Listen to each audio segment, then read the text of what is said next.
Hello everyone, welcome back to my YouTube channel. दोस्तों, कैसे हैं आप सब? उम्मीद करती हूँ बहुत बढ़िया होंगे, मजे में होंगे। मैं भी बिल्कुल बढ़िया हूँ। तो D triple S B PRT का टीचिंग मेथोडोलॉजी वाला पार्ट बी, जो कि 100 नंबर का आप लोगों से पूछा जाएगा, उसके पीवाईक्यूज मैं यहाँ पर आप लोगों को करवा रही हूँ। ठीक है, कंटेंट ऑलरेडी मैं आप लोगों को प्रोवाइड कर चुकी हूँ। D triple S B PRT की प्लेलिस्ट को आप लोग चेकआउट कर सकते हैं।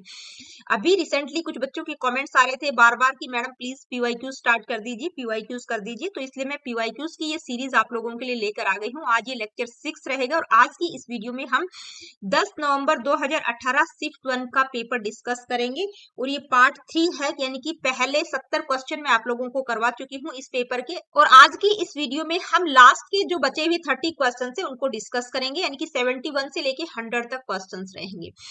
क्वेश्चन 71 क्या है? In the peer acceptance aspect children who receive equal number of positive and negative votes are called, यानी कि साथियों की स्वीकृति के पहलू में पीयर एक्सेप्टेंस आस्पेक्ट में जिन बच्चों को समान संख्या में सकारात्मक और नकारात्मक वोट मिलते हैं उन्हें क्या कहा जाता है? Controversial children, neglected children, rejected children या पॉपुलर चिल्ड्रन। तो देखिए, क्वेश्चन को देखते ही आपको समझ आ गया होगा कि पॉजिटिव और नेगेटिव वोट सेम है। ठीक है, तो क्या हो रहा है? कंट्रोवर्सी हो रही है। ठीक है, तो उनको हम कंट्रोवर्शियल चिल्ड्रन कहेंगे। नेक्स्ट क्वेश्चन क्या है, आइए देखते हैं। किसके कारण शुरुआती किशोर अवस्था अनुपात से बाहर दिखाई देते हैं, यानी कि due to what early adolescence appear out of proportion, यानी कि किस मतलब कौन सा ऐसा रीजन होता है जिसके कारण जो एडोलसेंट जो किशोर अवस्था में बच्चे होते हैं तो उसमें वो आउट ऑफ प्रोपोर्शन अपीयर होते हैं। तो क्या किस कारण से होता है? Cephalocaudal development, head development, reverse cephalocaudal development या प्रॉक्सिमोडिस्टल डेवलपमेंट। तो देखिए, सेफलोकोडल डेवलपमेंट और प्रॉक्सिमोडिस्टल डेवलपमेंट दो टाइप हमने प्रिंसिपल्स में पढ़े हैं। ठीक है, सेफलोकोडल में क्या होता है? जो डेवलपमेंट है वो हेड टू टॉ जाता है, यानी कि पहले सिर का डेवलपमेंट होता है, उसके बाद दूसरे बॉडी पार्ट्स का डेवलपमेंट होता है। प्रॉक्सिमोडिस्टल डेवलपमेंट में क्या होता है? सेंटर टू पेरिफेरी होता है। ठीक है, यानी कि पहले हार्ट धड़ विकसित होता है, उसके बाद दूसरे बॉडी पार्ट्स विकसित होते हैं। ठीक है, तो ये तो है नहीं। इसमें पूछा क्या गया है कि भाई किसके कारण ऐसा होता है कि जो बच्चे एडोलसेंस किशोर अवस्था में बच्चे आउट ऑफ प्रोपोर्शन दिखाई देते हैं। तो इसका करेक्ट आंसर क्या रहेगा? Reverse cephalocaudal development. ठीक है, हेड डेवलपमेंट भी नहीं होगा। तो देखिए, इसमें होता क्या है कि किशोरावस्था में बच्चे की हैंड्स और फीट बहुत रैपिडली ग्रो करते हैं, मतलब हाथ और पैर बहुत लंबे लंबे दिखते हैं दूसरे बॉडी पार्ट के कंपैरिजन में, जिसके कारण जो व्यक्ति है वो अनइवन दिखाई देता है। तो ये किस कारण से होता है? रिवर्स सेफलोकोडल डेवलपमेंट के कारण होता है। नेक्स्ट क्वेश्चन क्या है, आइए देखते हैं। What is regional art and craft, यानी कि क्षेत्रीय कला और शिल्प क्या है? रीजनल आर्ट और क्राफ्ट की बात हो रही है। Art originating among the people of region reflecting their traditional culture, यानी कि क्षेत्र के लोगों के बीच में उत्पन्न होने वाली कला जो उनकी पारंपरिक संस्कृति को दर्शाती है। Art and craft related to a particular region, यानी कि एक विशेष क्षेत्र से संबंधित कला और शिल्प। The art we can see at various places, यानी कि वह कला जिसे हम विभिन्न अलग अलग स्थानों पर देख सकते हैं। Modern art influenced with traditional approach, यानी कि पारंपरिक दृष्टिकोण से प्रभावित आधुनिक कला। तो क्षेत्रीय कला और शिल्प की बात हो रही है, तो क्या होगा? Art originating among the people of region, यानी कि उस पर्टिकुलर रीजन की बात हो रही है जो कि उनके ट्रेडिशनल कल्चर को रिफ्लेक्ट करती है। नेक्स्ट क्वेश्चन क्या है, आइए देखते हैं। एक सामाजिक अध्ययन शिक्षक में आवश्यक गुण क्या है? What are the essential qualities in social studies teacher, यानी कि सोशल स्टडी के टीचर में कौन कौन से गुण एसेंशियल होने चाहिए? ठीक है, तो देखिए, यहाँ पर आप लोगों को बताना चाहूंगी कि देखिए, जितने भी सब्जेक्ट्स हैं आपके, क्योंकि डीएलएड करते हैं तो आपके प्राइमरी टीचर के लिए वही Hindi, English, math, science, SST सारे सब्जेक्ट्स होते हैं। ठीक है, तो इनकी पैडागोजी आपको पढ़नी ही पढ़नी है, सब्जेक्ट स्पेसिफिक पैडागोजी। तो एक बार आपको बिल्कुल उसको पढ़ लेना है, ताकि सोशल स्टडीज की पैडागोजी में क्या बताया गया है, हिंदी की, इंग्लिश की तो लगभग ऑलमोस्ट सेम ही होती है लैंग्वेज की, तो ठीक है, और मैथ की और एक साइंस की, तो ये आपको पढ़ना ही पढ़ना है। इनसे रिलेटेड क्वेश्चंस आपको देख भी रहे होंगे कि हर पेपर में आपको देखने को मिल रहे हैं। तो ऑप्शंस क्या क्या है? अकादमिक योग्यता में अच्छी तरह से सुसज्जित, ईमानदारी का एक व्यक्ति, यानी कि well equipped in academic qualification, a person of integrity. सामाजिक अध्ययन, व्यापक रूप से यात्रा, एक अच्छी नागरिक शिक्षण की पद्धति में एक विशेषज्ञ, and expert in methodology of social studies, widely travelled, a good citizen teaching.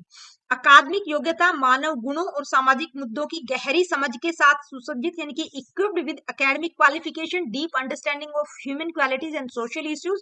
मानव गुणों, एक वैज्ञानिक और एक कलाकार में अच्छी तरह से सुसज्जित। Well equipped in human qualities, a scientist and artist. तो देखिए साइंटिस्ट और आर्टिस्ट की तो हम बात ही नहीं करेंगे, तो कौन सा आपका ऑप्शन इनमें से सबसे बेस्ट लग रहा है कि well equipped with academic qualification, deep understanding of human qualities and social issues. भाई सोशल साइंस के, सोशल स्टडीज के टीचर की बात हो रही है तो एकेडमिक क्वालिफिकेशन तो होनी चाहिए, और ह्यूमन क्वालिटीज, ह्यूमन राइट्स के बारे में अच्छी नॉलेज उसको होनी चाहिए, सोशल इश्यूज के बारे में गहरी समझ उसको होनी चाहिए। ठीक है, नेक्स्ट क्वेश्चन क्या है आइए देखते हैं। How can you observe a student for gardening activities, यानी कि एक आप बागवानी, गार्डनिंग के लिए की गतिविधियों के लिए एक छात्र का निरीक्षण कैसे कर सकते हैं कि भाई गार्डनिंग एक्टिविटीज के लिए आपको एक ऑब्जर्व करना है बच्चे को, तो कैसे ऑब्जर्व करेंगे। Right from the beginning till the end of the activity, यानी कि गतिविधि की शुरू से लेकर अंत तक, गतिविधि की शुरुआत से लेकर अंत तक उसको ऑब्जर्व करेंगे। While preparing for gardening activities, यानी कि जब वो गार्डनिंग एक्टिविटीज के लिए प्रिपरेशन कर रहा होगा तब आप उसको ऑब्जर्व करेंगे। ड्यूरिंग हिज एक्टिविटी टाइम, उसकी एक्टिविटी टाइम के दौरान करेंगे। After completion of the gardening task, यानी कि बागवानी कार्य पूरा होने के बाद आप उसको ऑब्जर्व करेंगे। तो कब करेंगे आप, सिंपल सा क्वेश्चन है भाई, आपको ऑब्जर्व करना है गार्डनिंग एक्टिविटीज के लिए बच्चे को, तो आप स्टार्टिंग से लेके लास्ट तक जो भी एक्टिविटीज वो करेगा तब आप उसको ऑब्जर्व करेंगे। Right from the beginning till the end of the activity. Next question क्या है आइए देखते हैं। विभिन्न आयु समूहों के लिए सोशल साइंस पाठ्यक्रम में शामिल विषयों, मतलब सोशल साइंस के पाठ्यक्रम में शामिल विषय जैसे भारत के त्योहार, विभिन्न प्रकार के परिवार, हमारे पहनने के कपड़े, हमारा भोजन, हमारा देश, तो उससे क्या विकसित होता है, बच्चों में क्या विकसित होता है इन सब चीजों की नॉलेज होने पर। ठीक है, subjects included in the social science curriculum for different age group such as festivals of India, different types of families, clothes we wear, our food, our country develops। इससे इन सारी चीजों से बच्चों में क्या डेवलप होता है कि भी सोशल साइंस के पाठ्यक्रम में ये सारी चीजें हम पढ़ते हैं तो इससे क्या विकसित होता है। छात्रों की सामाजिक समझ, सोशल अंडरस्टैंडिंग ऑफ स्टूडेंट्स, भविष्य के नागरिकों के रूप में जिम्मेदारी रिस्पॉन्सिबिलिटी एज फ्यूचर सिटीजन, सांस्कृतिक पृष्ठभूमि, स्वयं की समझ। तो देखिए स्वयं की समझ, कल्चरल बैकग्राउंड, फ्यूचर सिटीजन की रिस्पॉन्सिबिलिटी के रूप में हम बात नहीं करेंगे कि इन सारी चीजों के बारे में आपको त्योहार हो गया, आप किस तरह के कपड़े पहन रहे हैं, देश में रह रहे हैं, हमारा भोजन क्या है, तौर तरीके, सारी चीजें। तो इससे क्या होता है बच्चों की जो सोशल अंडरस्टैंडिंग है वो विकसित होती है, social understanding of students.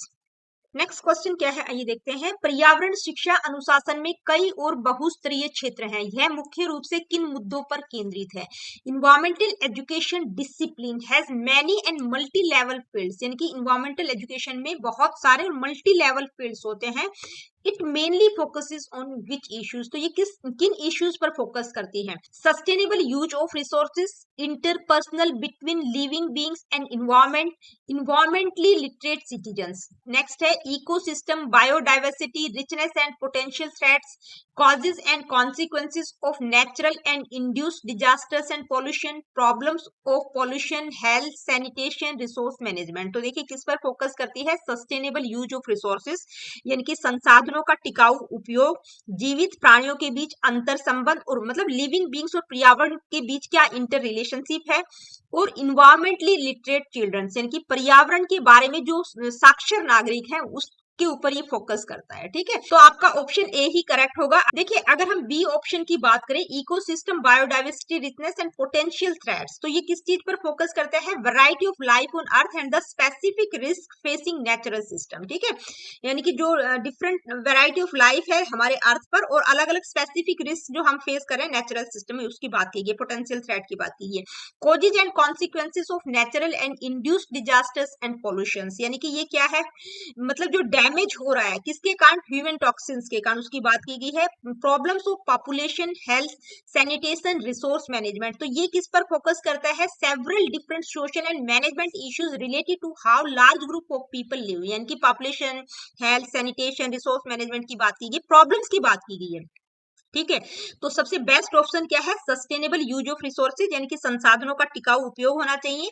Living beings और इन्वायरमेंट के बीच इंटर रिलेशनशिप होना चाहिए, और literate citizens, environmentally literate citizens की बात की गई है। नेक्स्ट क्वेश्चन क्या है, आइए देखते हैं। निम्नलिखित में से कौन सी विधि सिद्धांत करके सीखने पर आधारित है, यानी कि which of the following method is based on the principle of learning by doing, यानी कि इनमें से कौन सा मेथड लर्निंग बाय डूइंग के प्रिंसिपल पर आधारित है? व्याख्यान सह चर्चा विधि, यानी कि lecture com discussion, problem solving, inductive deductive method, analytic synthetic method, ठीक है, सिंथेसिस मेथड। तो देखिए ये जो क्वेश्चन है ये मैथ की पेडागोजी से लिया गया है, ठीक है। तो सबसे बेस्ट लर्निंग बाय डूइंग, यानी कि प्रॉब्लम को सोल्व करने वाला मेथड, ठीक है, प्रॉब्लम सॉल्विंग मेथड होगा आपका। अब इसके अलावा जो दूसरे मेथड्स दिए गए हैं उनकी भी आपको नॉलेज होनी चाहिए। जैसे लेक्चर डिस्कशन मेथड में तो क्या हो रहा है भाई, टीचर पढ़ा रही है, लेक्चर दे रही है, बच्चे सुन रहे हैं। इसके अलावा है इंडक्टिव डिडक्टिव मेथड। इसमें क्या होता है, इंडक्टिव डिडक्टिव मेथड में क्या होता है, स्पेसिफिक एग्जाम्पल टू फाइंड, मतलब एग्जाम्पल टू रूल और रूल टू एग्जाम्पल होता है ये, ठीक है। इसके बाद है एनालिटिक सिंथेसिस मेथड में क्या होता है, कोई भी कॉन्सेप्ट है उसको ब्रेकिंग डाउन, मतलब कोई भी कॉन्सेप्ट है उसको तोड़ना, समझाना और फिर एक पार्ट्स को इकट्ठा करके एज अ होल चीजों को समझना, ठीक है। आइए देखते हैं, कला शिक्षा के संबंध में छात्रों के बीच रुचि विकसित करने के लिए क्या किया जा सकता है? What can be done to develop interest among students regarding art education, यानी कि आर्ट एजुकेशन के रिगार्डिंग बच्चों में इंटरेस्ट डेवलप करने के लिए आप क्या कर सकते हैं? स्वयं को व्यक्त करना पसंद करते हुए किसी भी कला रूप को चुनने और निष्पादित करने में उनकी सहायता करना, कला विषय को अनिवार्य बनाना, यानी कि making art subject compulsory, giving extra marks to students who take art subject. तो ये दो तो बिल्कुल ही गलत है, देखते ही पता चल रहा है, ठीक है भाई। आप कंपलसरी बनाने से इंटरेस्ट पैदा नहीं होता, या एक्स्ट्रा मार्क्स देने से भी इंटरेस्ट पैदा नहीं होता। कला के माध्यम से खुद को व्यक्त करने के महत्व के बारे में छात्रों को जागरूक करना, to make students aware about the importance of expressing themselves through art, यानी कि आर्ट के थ्रू आप किस तरह से अपने आप को एक्सप्रेस कर सकते हैं उसके बारे में छात्रों को जागरूक करना। तो जरूरी नहीं है उस चीज से उनकी रुचि विकसित हो। तो सबसे जो बेस्ट ऑप्शन है वो क्या रहेगा, helping them to choose and perform any art form. भाई कोई भी आर्ट की फॉर्म आप चूज कर लीजिए, परफॉर्म कर लीजिए, स्वयं को व्यक्त करना, while preferring to express themselves, यानी कि स्वयं को व्यक्त करना पसंद करते हुए आप कोई भी कला रूप को चुनने और निष्पादित करने में उनकी हेल्प करना, तब बच्चों में हो सकता है इंटरेस्ट डेवलप हो जाए। नेक्स्ट क्वेश्चन क्या है, आइए देखते हैं। योग छात्रों की मदद कैसे करता है? How does yoga help students? Yoga education का भी आपका पार्ट होता है, ठीक है, फिजिकल एजुकेशन, योगा एजुकेशन जो भी होगा वहां से क्वेश्चन लिया गया है। हेल्दी एंड मेंटली स्ट्रॉन्ग, ध्यान करते समय वाइल मेडिटेटिंग, यानी कि योगा मेडिटेशन में हेल्प करता है। Increase in physical fitness, physical fitness को बढ़ाता है। Being active in yoga activities, योग गतिविधियों में सक्रिय होना। तो जो सबसे बेस्ट छात्रों की मदद कैसे करता है, मतलब फिजिकली और मेंटली स्ट्रॉन्ग होता है व्यक्ति, ठीक है। बाकी तो ठीक है, फिजिकल फिटनेस भी रहता है, एक्टिव रहता है, मतलब योग गतिविधियों में सक्रिय होना अच्छी बात है। मेडिटेशन में भी योगा हेल्प करता है, लेकिन सबसे जो बेस्ट आपका ऑप्शन रहेगा वो क्या रहेगा, हेल्दी एंड मेंटली स्ट्रॉन्ग, यानी कि हेल्दी भी रहता है और मेंटली भी वो उसका कॉग्निशन लेवल भी बेहतर रहता है। नेक्स्ट क्वेश्चन क्या है, ये देखते हैं। आत्म समझ और आत्म सम्मान वृद्धि में बच्चों के लिए निम्नलिखित गतिविधियों में से कौन सी शामिल है? Which of the following activities for children includes in increasing self understanding and self esteem, यानी कि बच्चों की सेल्फ अंडरस्टैंडिंग और सेल्फ एस्टीम को इंक्रीज करने में इन गतिविधियों में से कौन सी गतिविधि को आप इंक्लूड करेंगे? एक्सप्रेशन ऑफ फीलिंग्स, यानी कि भावनाओं की अभिव्यक्ति। प्रैक्टिस फ्रॉम नोट्स, नोट से अभ्यास करना, उससे बच्चों की सेल्फ अंडरस्टैंडिंग और सेल्फ एस्टीम में वृद्धि होगी। नेक्स्ट है पॉजिटिव फीडबैक एक्टिविटीज और ट्रस्ट एक्टिविटीज। तो सबसे जो बेस्ट ऑप्शन रहेगा वो क्या रहेगा, पॉजिटिव फीडबैक एक्टिविटीज, ठीक है। तो बच्चों को अगर पॉजिटिव फीडबैक मिलेगा तो उनकी सेल्फ अंडरस्टैंडिंग भी बेहतर होगी, यानी कि बच्चा आगे करने के लिए इंक्रेज किया जा रहा है उसको, और उसकी जो सेल्फ एस्टीम है उसमें भी वृद्धि होगी, वो भी इंक्रीज होगी, ठीक है। नेक्स्ट क्वेश्चन क्या है, आइए देखते हैं। प्राथमिक विद्यालय के कार्यों के प्रबंधन में, यानी कि प्राइमरी स्कूल के जो टास्क है उनका मैनेजमेंट की बात हो रही है, इनमें से कौन सा वाक्य सही नहीं है? प्राइमरी स्कूल टास्क के मैनेजमेंट में इनमें से कौन सा वाक्य सही नहीं है? 3 सही है, 1 गलत है। वो गलत वाला आपको बताना है। किससे रिलेटेड है? मैनेजमेंट से रिलेटेड है सारे के सारे। तो जो मैनेजमेंट से रिलेटेड नहीं है वो आपको बताना है। पहला है preparing the annual report of the school, organising training and guidance sessions for teachers including new teachers, students and parents. Next है regular communication with all those interested in the school about school programs and activities, यानी कि school में रुचि रखने वाले सभी लोगों से school कार्यक्रमों और गतिविधियों के बारे में नियमित संवाद करना। तो जो बेस्ट ऑप्शन रहेगा, यानी कि जो गलत है, जो मैनेजमेंट से रिलेटेड नहीं है, वो क्या है, organising training and guidance sessions for teachers. तो ये जो ऑप्शन है ये किससे रिलेटेड है, प्रोफेशनल लर्निंग से रिलेटेड है, and help for the people who teaches the classes, यानी कि उन लोगों की हेल्प करना, इनकी टीचर्स को गाइड और ट्रेनिंग प्रोवाइड करना, उनकी प्रोफेशनल लर्निंग से रिलेटेड है, मैनेजमेंट से रिलेटेड नहीं है। नेक्स्ट क्वेश्चन क्या है, आइए देखते हैं। What is the minimum requirement from school to deal with health related problems, यानी कि स्कूल में क्या मिनिमम रिक्वायरमेंट होनी चाहिए जो कि हेल्थ से रिलेटेड प्रॉब्लम्स आती है तो उनको डील किया जा सके, मिनिमम रिक्वायरमेंट पूछा गया है। Availability of a doctor in the school premises, यानी कि स्कूल परिसर में डॉक्टर की उपलब्धता होनी चाहिए। Funds available for health issues, teachers, school, nurses, parents and children have basic knowledge about managing respiratory infections, asthma and diarrhea। ठीक है, यानी कि शिक्षकों, स्कूल नर्स, माता पिता और बच्चों को श्वसन संक्रमण, अस्थमा और दस्त के प्रबंधन के बारे में बुनियादी ज्ञान होना चाहिए। Good structure of a school building and sanitation facilities, यानी कि स्कूल की इमारत की अच्छी संरचना और स्वच्छता सुविधाएं होनी चाहिए। तो देखिए मिनिमम रिक्वायरमेंट पूछी गई है, तो यही है कि भी बच्चों को भी, टीचर्स को भी, जो नर्सेज हैं स्कूल में जो होती हैं, ठीक है, उनको जो बेसिक नॉलेज होनी चाहिए वो पता होना चाहिए कि रेस्पिरेटरी इन्फेक्शन हो जाए तो क्या होता है, अस्थमा, डायरिया वगैरह अगर बच्चे को हो जाए तो इनकी बेसिक नॉलेज होनी चाहिए। तो आपका ऑप्शन सी करेक्ट होगा। नेक्स्ट क्वेश्चन क्या है, आइए देखते हैं। Which of the following can be the best place for a school, यानी कि स्कूल के लिए निम्नलिखित में से कौन सा सबसे अच्छा स्थान हो सकता है। अवे फ्रॉम पॉल्यूशन, यानी कि प्रदूषण से दूर, आउट ऑफ द सिटी, शहर से बाहर, in a natural environment, in a locality safe for students, यानी कि छात्रों के लिए सुरक्षित इलाके में। तो जो सबसे बेस्ट ऑप्शन है वो क्या है, in a locality safe for students, यानी कि सबसे पहले क्या इंश्योर किया जाता है, बच्चों की फिजिकल सिक्योरिटी, सेफ्टी पर फोकस किया जाता है। ठीक है, ये बहुत अच्छी बात है, नेचुरल इन्वायरमेंट, सिटी से दूर, अवे फ्रॉम पोल्यूशन होना चाहिए, लेकिन सबसे बेस्ट ऑप्शन पूछा गया है, बेस्ट प्लेस पूछा गया है, तो वो लोकेलिटी जो बच्चों के लिए सेफ है। ठीक है, तो सेफ लोकेलिटी क्या इंश्योर करती है, physical security, protection from traffic hazards, crime and other risk. ठीक है, तो सेफ्टी इंपॉर्टेंट होती है बच्चों की, सबसे पहले हर तरह की सेफ्टी। नेक्स्ट क्वेश्चन क्या है, आइए देखते हैं। मौखिक हमलों का लगातार लक्ष्य किस रूप में सामने आता है। What comes out as a constant target of verbal attacks. Verbal attacks का मतलब इस शब्दों के द्वारा, अब्यूजिंग वर्ड्स के द्वारा आप मतलब किसी पर भी टारगेट कर रहे हैं, ठीक है, गलत शब्दों का यूज कर रहे हैं, तो उससे क्या होगा, सहकर्मियों की स्वीकृति, peer acceptance, peer सोशेबिलिटी, peer pressure, peer victimisation. तो क्या होगा, ये क्या हो रहा है, ठीक है, इससे क्या सामने आता है, पीयर विक्टिमाइजेशन, यानी कि अपने साथी लोगों का उत्पीड़न कर रहे हैं। ठीक है, यानी कि harmful behaviour where a student is bullied और treated badly by their peers. ठीक है, तो इसको हम क्या कहेंगे, पीयर विक्टिमाइजेशन, की शब्दों के द्वारा आप उस पर हमला कर रहे हैं। नेक्स्ट क्वेश्चन क्या है, आइए देखते हैं। Who recommended the inclusion of skill based health education, life skills, child friendly health promoting schools. कौशल आधारित स्वास्थ्य शिक्षा, जीवन कौशल, बाल अनुकूल स्वास्थ्य प्रचारक स्कूलों को शामिल करने की सिफारिश किसने की है। एनपीई, एनसीएफ, एनसीएफ 2000 और डब्ल्यूएचओ। तो इसकी बात मतलब हेल्थ से रिलेटेड चीजों की बात हो रही है, तो कौन करेगा, डब्ल्यूएचओ। ठीक है, डब्ल्यूएचओ क्या इंश्योर करता है, डब्ल्यूएचओ एम्फसाइज करता है school should promote physical, mental, emotional and social wellbeing, not just academic learning. It's approach focused on healthy behaviours, psychological skills and sportive school environment. तो ठीक है, सबसे मतलब जब हेल्थ की हम बात करें तो डब्ल्यूएचओ, वर्ल्ड हेल्थ ऑर्गेनाइजेशन की हम बात करेंगे। नेक्स्ट क्वेश्चन क्या है, आइए देखते हैं। Dash as mandated by the right to education act, RTE act 2009 have a critical role to play in ensuring accountability in the education system to empower the parents to monitor school functioning. यानी कि देखिए RTE act में किस मतलब में mandated किया गया है, आरटीई एक्ट के द्वारा मैंडेटेड किया गया है कि भाई जो स्कूल फंक्शनिंग है उसमें पेरेंट्स का रोल भी होना चाहिए स्कूल फंक्शनिंग को मॉनिटर करने के लिए, ताकि एजुकेशन सिस्टम की अकाउंटेबिलिटी को इंश्योर किया जा सके। ठीक है,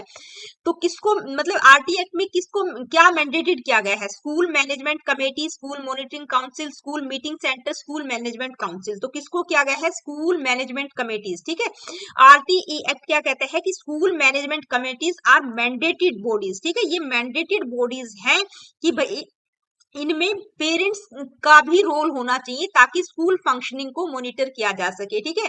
पेरेंट्स रिप्रेजेंटेटिव की भी मेजोरिटी होनी चाहिए। इसके अलावा अगर आप तीनों नाम देखेंगे, स्कूल मॉनिटरिंग काउंसिल और school meeting centre, school management council, ये तीनों ही इनकरेक्ट नेम है, ठीक है, स्कूल मैनेजमेंट कमेटी का होगा। नेक्स्ट क्वेश्चन क्या है, आइए देखते हैं। प्रभावी स्कूल प्रबंधन के सबसे प्रासंगिक संकेतक क्या है? What are the most relevant indicators of effective school management, यानी कि स्कूल मैनेजमेंट इफेक्टिव हो उसके जो सबसे most important, most relevant indicators हैं वो क्या है? इनमें से 4 ऑप्शंस दिए गए हैं। Professional competence, communication, team work, community participation. दूसरा क्या है? दिए गए विकल्पों में से कोई नहीं, तो ये तो बिल्कुल इररेलेवेंट ऑप्शन दे दिया। नेक्स्ट है professional competence, leadership, students performance, parents satisfaction. Next क्या है? Professional competence, personal development, team work, interpersonal relationship. तो इनमें से सबसे बेस्ट ऑप्शन क्या रहेगा? आपका ऑप्शन सी रहेगा, यानी कि भाई प्रोफेशनल कॉम्पिटेंसी भी होनी चाहिए, लीडरशिप अच्छी होनी चाहिए, स्टूडेंट्स, यहाँ पे स्टूडेंट्स का परफॉर्मेंस भी अच्छा होना चाहिए, पेरेंट्स भी सेटिस्फाइड होने चाहिए, ठीक है। तो ये सबसे इफेक्टिव स्कूल मैनेजमेंट के इंडिकेटर्स हैं। और इफेक्टिव स्कूल मैनेजमेंट के जो इंडिकेटर्स हैं वो इंश्योर करते हैं कि भी जो फंक्शनिंग है वो स्मूथ हो, कोलैबोरेशन बेहतर हो और अकाउंटेबिलिटी, ठीक है, इन तीनों चीजों को इंश्योर करते हैं। अब ऑप्शन ए की अगर हम बात करें तो ये किस चीज पर फोकस करता है? Skills of the teachers and how well they talk and work with the local neighbourhood, ठीक है। दूसरा तो बिल्कुल गलत ही दिया गया है। और जो डी ऑप्शन है वो क्या कहता है? प्रोफेशनल कॉम्पिटेंस, पर्सनल डेवलपमेंट और इंटरपर्सनल रिलेशनशिप। इंटरपर्सनल रिलेशनशिप ठीक है, लेकिन पर्सनल डेवलपमेंट की हम बात नहीं करेंगे स्कूल मैनेजमेंट में, ठीक है। तो ये ऑप्शन भी नहीं होगा। तो बिल्कुल एक्यूरेट ऑप्शन आपका सी होगा, प्रोफेशनल कॉम्पिटेंस, लीडरशिप अच्छी होनी चाहिए, स्टूडेंट्स का परफॉर्मेंस और पेरेंट का सेटिस्फेक्शन भी जरूरी है। नेक्स्ट क्वेश्चन क्या है, आइए देखते हैं। कार्य शिक्षा में अंतर्निहित गतिविधियां मुख्य रूप से निम्नलिखित विशेषताओं को विकसित करती हैं, सिवाय, यानी कि एक को छोड़कर बाकी 3 विशेषताओं को विकसित करती है। एक नहीं है, एक विशेषता नहीं है, तो गलत वाली आपको बतानी है। Implicit activities in work education mainly develop following features, यानी कि वर्क एजुकेशन के द्वारा ये कुछ फीचर्स डेवलप होते हैं, एक्सेप्ट, यानी कि 3 सही है, एक गलत है, वो जो गलत वाली है वो बतानी है। तो वर्क एजुकेशन के द्वारा क्या होता है? समस्या निवारण, महत्वपूर्ण सोच और निर्णय लेने के कौशल विकसित होना, ये तो बिल्कुल सही है, ठीक है। अब भाई वर्क एजुकेशन के द्वारा ये एक्टिविटीज आप में डेवलप होती हैं। दुनिया की सांसारिक समस्या और वास्तविकता का परिचय देना, दुनियादारी के बारे में पता चलता है, ठीक है। व्यक्तित्व के विकास में भी मदद करती है, helping in the development of personality, उसमें भी हेल्प करती है। उत्पादन में पेशेवर तैयारी और दक्षता को विकसित और बढ़ने में, to develop and increase professional preparation and efficiency in production. अब देखिए यहाँ से आपको पता चल गया होगा कि जो वर्क एजुकेशन है वो कॉमन जो मतलब ओवरऑल चीजें होती है उनको डेवलप करने में हेल्प करती है। प्रोफेशनली हम बात नहीं करेंगे, ठीक है, कि भी प्रोफेशनल चीजों के डेवलपमेंट में वर्क एजुकेशन हेल्प करती है। तो आपका ऑप्शन डी नहीं होगा, बाकी 3 जो बेसिक चीजें हैं वो डेवलप करने में वर्क एजुकेशन हेल्प करती है, ठीक है। Professional preparation, efficiency in production, वहां पर वर्क एजुकेशन हेल्प नहीं करती। तो वहां उसके लिए तो स्पेसिफिक ट्रेनिंग होना बहुत जरूरी है। स्पेसिफिक जॉब मार्केटिंग वगैरह जो भी कर रहे हैं उसके लिए मतलब प्रॉपर तरीके से ट्रेनिंग होना जरूरी है। नेक्स्ट क्वेश्चन क्या है, आइए देखते हैं। डैश स्थानीय संसाधनों की उपलब्धता के आधार पर मानसिक स्तर और बच्चों के कौशल के अनुसार सेवा, भोजन, कपड़े, सामाजिक सेवा और मनोरंजन से युक्त गतिविधियों को शामिल करता है। किसके अंतर्गत ये सारी गतिविधियां आएंगी? कि भाई लोकल रिसोर्सेज की अवेलेबिलिटी भी होनी चाहिए और बच्चों का मेंटल लेवल और स्किल्स के अकॉर्डिंग बच्चों को service, food, clothing, social service और इंटरटेनमेंट प्रोवाइड करना। तो ये सारी एक्टिविटीज किसमें इंक्लूड होंगी? Work education, community work, social work और वर्क एक्सपीरियंस। तो आई थिंक, आई होप आप लोगों को समझ आ गया होगा ये सारी चीजें किसमें आएंगी? वर्क एजुकेशन में आएंगी, कि भाई बच्चों का इंटरटेनमेंट भी हो, food, clothing, social service, entertainment, ये सारी, और किसके अकॉर्डिंग? मेंटल लेवल और स्किल्स के अकॉर्डिंग, कौन सा बच्चा किस चीज में एक्सपर्ट है, ठीक है। वर्क एजुकेशन में यही तो होता है, जो जिस फील्ड में एक्सपर्ट होता है वो उसी की तरफ जाता है, ठीक है। तो आपका ऑप्शन ए ही करेक्ट होगा, वर्क एजुकेशन। नेक्स्ट क्वेश्चन क्या है, ये देखते हैं। पॉपुलर प्रो सोशल चिल्ड्रन, यानी कि जो प्रो सोशल चिल्ड्रन है, पॉपुलर प्रो सोशल चिल्ड्रन मतलब क्या शो करते हैं? Show academic and social competence, are authoritative, आधिकारिक होते हैं, मतलब अपना ऑथोरिटेटिव बिहेवियर दिखाते हैं, डोमिनेटिंग होते हैं, are athletic and physically well build, athletic और शारीरिक रूप से अच्छी तरह से निर्मित होते हैं। तो देखिए सामाजिक अनुकूल बच्चों की बात हो रही है, पॉपुलर प्रो सोशल चिल्ड्रन की बात हो रही है, तो उनकी एकेडमिक और सोशल कॉम्पिटेंस कॉम्पिटेंसी बेहतर होती है, शैक्षणिक और सामाजिक क्षमता को वो दिखाते हैं, प्रो सोशल चिल्ड्रन। ठीक है, नेक्स्ट क्वेश्चन क्या है आइए देखते हैं। स्कूल प्रबंधन प्रक्रिया में प्राथमिक स्कूल शिक्षकों की प्रत्यक्ष भागीदारी को निम्नलिखित तरीकों से अपेक्षित है, केवल इसे छोड़कर, यानी कि direct involvement of primary school teachers in school management process, यानी कि 3 ऐसी चीज दी गई है जिसमें मतलब प्राइमरी स्कूल टीचर्स का डायरेक्ट इन्वॉल्वमेंट होता है, सिर्फ एक को छोड़कर। तो कौन सा नहीं है, मतलब किसको छोड़कर टीचर का इन्वॉल्वमेंट किसमें नहीं होता? Revenue management, communication and cooperation, policy making, classroom management. तो देखिए किसमें नहीं होता? रेवेन्यू मैनेजमेंट में नहीं होता, बाकी communication, cooperation, policy, school classroom management, इन सब में टीचर का डायरेक्ट इन्वॉल्वमेंट होता है। लेकिन रेवेन्यू मैनेजमेंट क्या होता है? इसमें हैंडलिंग फंड्स, अकाउंट्स और बजट्स की हम बात करते हैं। ठीक है, तो स्कूल एडमिनिस्ट्रेशन और हेड अथॉरिटी उस चीज के लिए रिस्पॉन्सिबल होती है, नॉट प्राइमरी टीचर्स। ठीक है, आई होप की चीजें आपको क्लियर हो गई होंगी। नेक्स्ट क्वेश्चन क्या है आइए देखते हैं। डैश इज अ नेसेसिटी, यानी कि क्या एक नेसेसिटी है ताकि टीचर्स का वर्क परफॉर्मेंस और मोटिवेशन ऑफ द टीचर्स को इनहेंस किया जा सके। इंक्रीमेंट बेस्ड ऑन परफॉर्मेंस, यानी कि प्रदर्शन के आधार पर वेतन में वृद्धि करना, क्या ये एक नेसेसिटी है? रिडक्शन इन वर्कलोड, कार्यभार में कमी करना। इन सर्विस टीचर ट्रेनिंग, यानी कि इन सर्विस टीचर ट्रेनिंग एक नेसेसिटी है जिसके आधार पर टीचर्स की परफॉर्मेंस और मोटिवेशन को इनहेंस किया जा सकता है। या समर विंटर स्कूल, तो देखिए क्या होगा आपका करेक्ट ऑप्शन क्या रहेगा?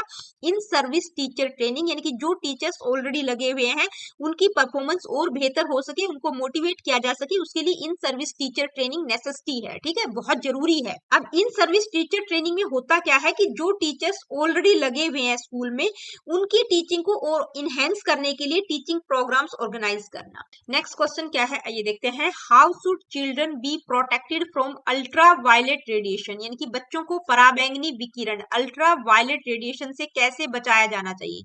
अरेंजिंग नेचर विजिट कैंपस, यानी कि प्रकृति दर्शन शिविरों का आयोजन करना, नेचर विजिट कैंपस को अरेंज करना। Planting shade trees around school grounds, यानी कि स्कूल के मैदान के आसपास छायादार पेड़ लगाना।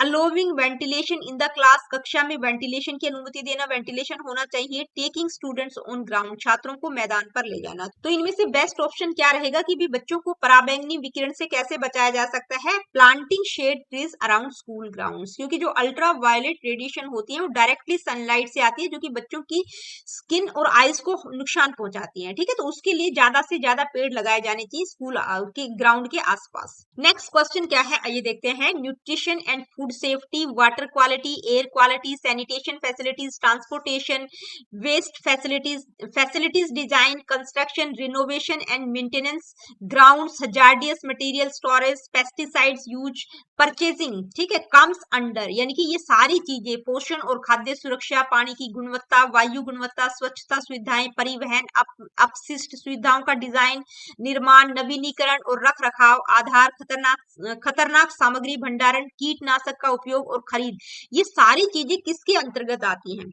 Procedural policies of school, financial strategies, AIIMS of objective, specific interventional strategies of school. तो देखिए ये सारी चीजें, ये जितने भी लिस्टेड एस्पेक्ट्स हैं ये किससे रिलेटेड है? Day to day rules, regulations and standards and procedures that guide how a school operates safely and healthily. ठीक है, मतलब जो डे टू डे रूल्स और प्रोसीजर रेगुलेशन से रिलेटेड है, फाइनेंस या एम्स ऑफ ऑब्जेक्टिव या स्पेसिफिक इंटरवेंशन स्ट्रेटेजीज नहीं है, तो किसके अंतर्गत आएंगे सारी चीजें?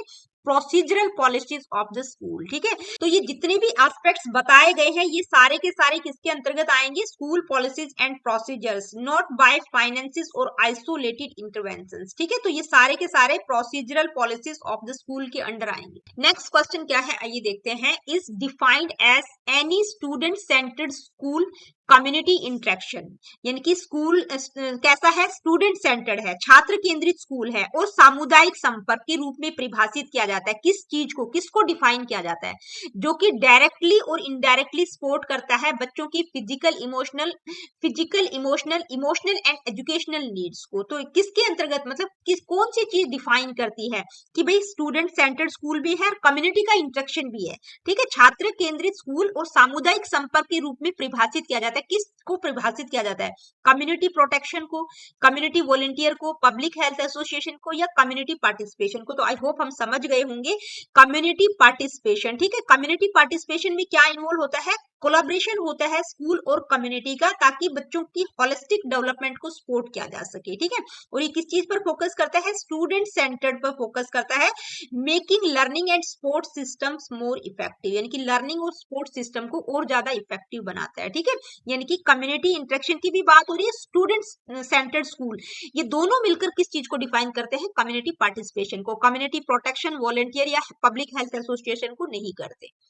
नेक्स्ट क्वेश्चन क्या है, आइए देखते हैं। छात्रों को दी गई परियोजनाएं निम्नलिखित है, यानी कि 2 प्रोजेक्ट दिए गए हैं। Following are the projects given to the students, यानी कि छात्रों को 2 प्रोजेक्ट दिए गए हैं। कौन कौन से, एक तो क्या है, to prepare a 1 week log book of household work as a family member, यानी कि एक परिवार के सदस्य के रूप में घर के काम का एक सप्ताह का लॉग बुक तैयार करना है आपको, ठीक है। मतलब जो भी कामकाज होता है उसका एक वीक का लॉग बुक आपको प्रिपेयर करना है। दूसरा क्या है, to prepare any one project using waste objects, यानी कि कोई भी प्रोजेक्ट आपको बनाना है वेस्ट मटेरियल का यूज करके। The subject for which this project has been assigned to the students, यानी कि सब्जेक्ट कोई वही होगा जो कि आपको असाइन किया गया है इस प्रोजेक्ट के लिए, ठीक है। यानी कि अपशिष्ट वस्तुओं का उपयोग करके कोई भी एक परियोजना तैयार करना जिस विषय के लिए छात्रों को इस परियोजना को सौंपा गया है, ठीक है, विषय वही होना चाहिए। तो देखिए ये किसके अंतर्गत आएंगे ये दोनों प्रोजेक्ट, कला और कारीगर, art and craftsman, value education, work education या इनफॉर्मल एजुकेशन। इनफॉर्मल एजुकेशन के अंतर्गत नहीं आएंगे, वैल्यू एजुकेशन के अंतर्गत नहीं आएंगे। तो जो ए ऑप्शन है आर्ट और क्राफ्ट्समैन, यानी कि कला और कारीगर की बात नहीं हो रही है इसमें। क्या ये किस चीज पर फोकस करते हैं कि क्रिएटिव एंड विजुअल आर्ट, जैसे पेंटिंग हो गया या डेकोरेटिव आइटम हो गया, उससे रिलेटेड है आर्ट और क्राफ्ट। तो ये 3 ऑप्शन तो आपके होंगे नहीं, तो कौन सा ऑप्शन होगा, वर्क एजुकेशन होगा, ठीक है। वर्क एजुकेशन में क्या होता है, type of learning that happens in everyday life not inside a planned school system, ठीक है। तो उसी तरह के प्रोजेक्ट दिए गए हैं, तो ये किसके अंतर्गत आएंगे, वर्क एजुकेशन। नेक्स्ट क्वेश्चन क्या है, आइए देखते हैं। न्यूज़लेटर, वेबसाइट और प्रेस विज्ञप्तियां 2 तरफा प्रणाली विकसित करने के उपाय हैं ताकि डैश सुनिश्चित किया जा सके, किसको सुनिश्चित किया जा सके, यानी कि newsletters, websites and press releases are measures to develop a two way system to ensure, यानी कि 2-वे सिस्टम है, किस चीज को इंश्योर करते हैं, प्रोग्रेस ऑफ स्कूल, यानी कि स्कूल की प्रगति को, रिजल्ट्स ऑफ स्कूल, स्कूल के परिणाम को, फीडबैक ऑफ पेरेंट्स, माता पिता की प्रतिक्रिया को, स्कूल प्रचार यानी कि स्कूल पब्लिसिटी को। तो देखिए 2-वे कम्युनिकेशन की बात हो रही है कि भाई न्यूज़लेटर, वेबसाइट और प्रेस रिलीजेस, ये क्या मतलब 2-वे सिस्टम है जो कि किस चीज को इंश्योर करते हैं, मतलब पेरेंट्स के फीडबैक को इंश्योर करते हैं, यानी कि ये कम्युनिकेशन टूल्स है design to create a two way interaction between the school and parents, ठीक है। यानी कि स्कूल और पेरेंट के बीच में कम्युनिकेशन प्रॉपर तरीके से हो जाए, तो इनका आप यूज कर सकते हैं। प्रोग्रेस, रिजल्ट और स्कूल पब्लिसिटी के लिए नहीं है, किसके लिए है, फीडबैक ऑफ पेरेंट्स। तो दोस्तों आज की वीडियो में इतना ही। आज की इस वीडियो में आपका 10 नवंबर 2018 शिफ्ट 1 का पेपर कंप्लीट होता है। इसके बाद हम 2018 का ही कोई और पेपर लेंगे, ठीक है, किसी और शिफ्ट का या किसी और डेट का पेपर लेंगे। अलग अलग डेट और अलग अलग शिफ्ट में पेपर हो रखे हैं, तो बहुत सारे 2018 के हैं, 2019 के हैं, 2022 के हैं। तो कोशिश करूंगी कि मैं ज्यादा से ज्यादा आप लोगों को PYQs प्रोवाइड कर सकूं। तो मिलती हूँ आप लोगों से अपनी अगली वीडियो में। Really good, take care of yourself. देखिए वीडियो सेशंस आप लोगों के लिए हेल्पफुल है, तो लाइक, शेयर और चैनल को सब्सक्राइब आप कर सकते हैं। किसी प्रकार का क्वेश्चन, क्वेरीज, फीडबैक आपका है, do comment in the comment section. और वीडियो को हाइप आप लोग ज्यादा से ज्यादा कर दिया करो, ये मेरी आप लोगों से हम्बल रिक्वेस्ट है, क्योंकि मेरा जो चैनल है वो सर्च इंजन में नहीं आ रहा है। आप लोग हाइप कर देंगे तो वो सर्च इंजन में आ जाएगा।